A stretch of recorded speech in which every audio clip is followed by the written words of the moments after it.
Sup? I'm not dancing to anything, just a beat of my own life. I'm ready.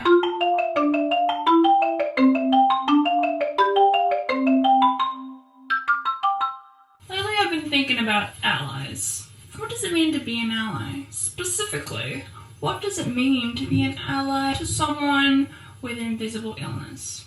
I have put together a list of to-dos and not-to-dos, and this is when I'm going to roll up my sleeves and pretend like I know things, even though I don't. So the first one, very first, believe me. I know this is pretty basic, but with the misconceptions of chronic illness, people find it hard to believe me because literally invisible illness is invisible. Therefore, being an ally means never implying that I'm not really ill.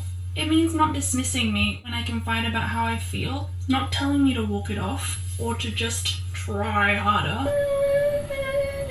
An ally doesn't tell me I don't look sick and say things like, "But you look so well." Well, looks can be deceiving. Don't tell me I look good when I've confided in you about my illness like it's some kind of consolation prize. Don't victim blame me and imply I brought this on myself. If I just did this, and if I just did that, if I just took this medication and just took this magic pill, I'd be all better now. I need you to step down from the soapbox. Simply believe. To be aware and pay attention. I'm gonna roll up my sleeves for this one. Being an ally means being aware of yourself and recognizing your able-bodied privilege, if you are able-bodied, and that you will never understand me, but that's okay. Able-bodied people have to realize that my symptoms, my sickness, my pain are regular, everyday occurrences for me, so don't compare. Because your pain tolerance looks a lot different to mine. Trust me when I say people with chronic illness especially are hardcore.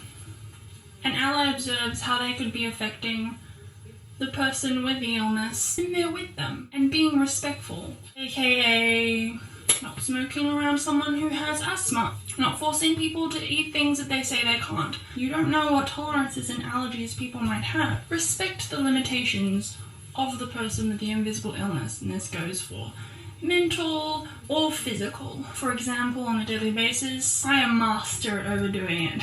So when I say I can't do something, I really can't. It's just not worth the spoons. Acknowledge our struggle. Instead of saying, "You're so strong, you're so brave, you're so inspiring," there's almost a relief that comes when someone lets me know it's okay to not be okay. It's okay to feel weak, because self-care is important. And sometimes it means being able to let myself bawl my eyes out and stay in bed all day without shame. Literally all you need to say is, "I'm here for you," and then shut up and be there. Okay, another point is, do your own research.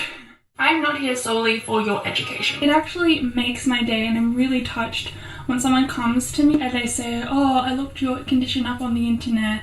It always surprises me, and it's a happy feeling to know that someone cares that much to look it up. In saying this, I don't want advice on my condition unless I explicitly ask you first. Just because you've read a few articles does not make you the judge on my condition. Doesn't mean you know about what I go through.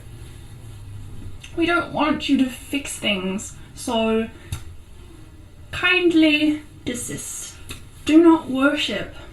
Okay, I don't exist to make others feel validated as you're the healthy you. Oh yes, I'm so happy to be me because I'm not Victoria. I'm not an idea that others can objectify and use to feel better about themselves, and that's all I exist for. It's not that I don't want to inspire people, and I'm offended by it at all. But please check yourself before you wreck yourself with others and how you perceive them. This is what is known as fetishizing. If you didn't know, now you know.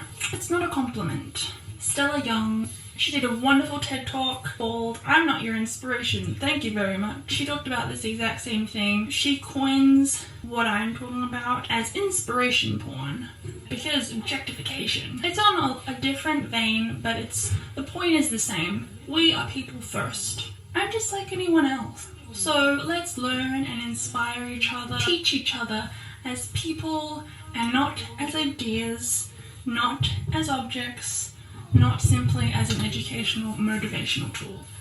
Love us as we are. Stop fantasizing about the person's past self, hoping it will be the same again. Love them in the moment. Embrace them in their present state. Building unfair expectations is damaging. It isn't healthy for you or the person with the illness to wallow in the ifs and maybes. Don't go there.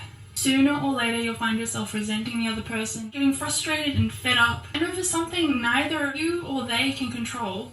Remember to practice self-care on behalf of all the people with chronic illness.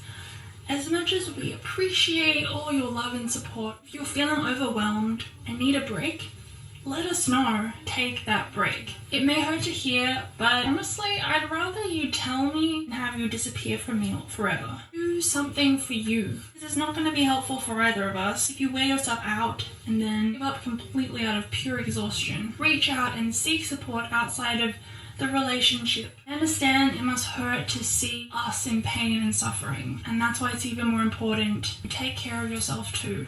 I don't want to be dragging you down. I cannot stress enough how much I want my able-bodied friends and family to know it is not your job to fix me. Your presence and support in my life is enough. And that's all I want from you. And that's what being a good ally is. Thoughts? You agree or disagree? Let me know, friendlings. I wish you all the spoons. And see you next Thursday, Kate. Kate. Subscribe.